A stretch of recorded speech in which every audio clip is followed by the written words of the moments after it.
Hello, my name is Dr. June Phelps. I am a clinical psychologist who works at Avenues of Counseling and Mediation in Fair Lawn, Ohio. And I'm here today to bring you some tips to help you sleep during this particularly challenging time in our history as a nation and across the world with the pandemic. The tips I'm going to share with you today and in subsequent segments, I'm doing about six short segments on how to help you with sleep.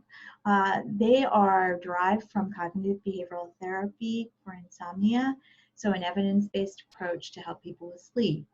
And this is a good time to try to share some of them with people who are struggling with sleep because of the increase in stress during our lives right now.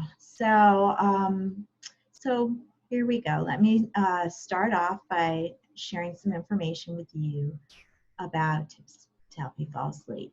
We're going to start today talking about sleep conditions and how they can really make a big difference in helping you fall asleep. Subsequent segments, we're going to be talking about sleep cues, things you can do during the day that help you fall asleep, things you can do during the night, and how to address nightmares. But today, we're going to focus on sleep conditions. And the first sleep condition I want to talk to you about is the temperature of your bedroom. Research suggests that when we're falling asleep, our internal body temperature falls just a little bit, just a small amount, but our body becomes cooler, and that's associated with falling asleep. And as we wake up in the morning, as we're getting closer to waking up, our body temperature rises, we become warmer, and that's associated with waking up. So one of the research findings associated with sleep that's very useful for us to know is that when the conditions in our room are such that it's between 66 and 67 degrees Fahrenheit, that's a temperature level that supports falling asleep. So we want your room to be a little bit on the cool side to help you fall asleep. Of course, if it's too cold, that can interfere with you falling asleep. Clearly, if it's too warm, that can interfere with you falling asleep. So between 66 and 67 degrees can be really helpful for you. Another point to consider is perhaps to purchase, if you don't have it already, a white noise machine, or if you have a fan that you could direct to the wall so that it's facing the wall. The sound produced by a fan or a white noise machine often helps people to fall asleep.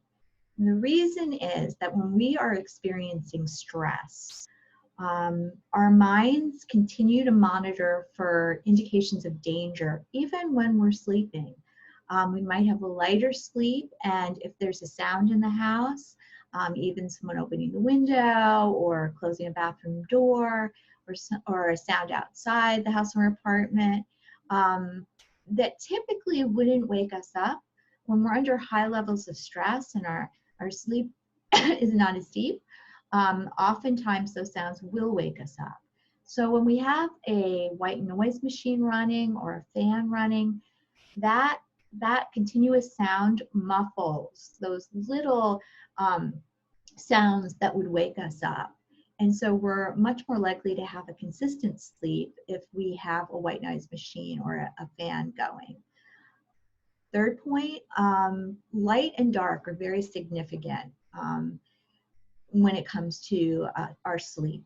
As human beings, we follow a 24-hour circadian rhythm that's very affected by light and dark. So when light is associated with a state of being awake, and darkness is associated with a state of being asleep.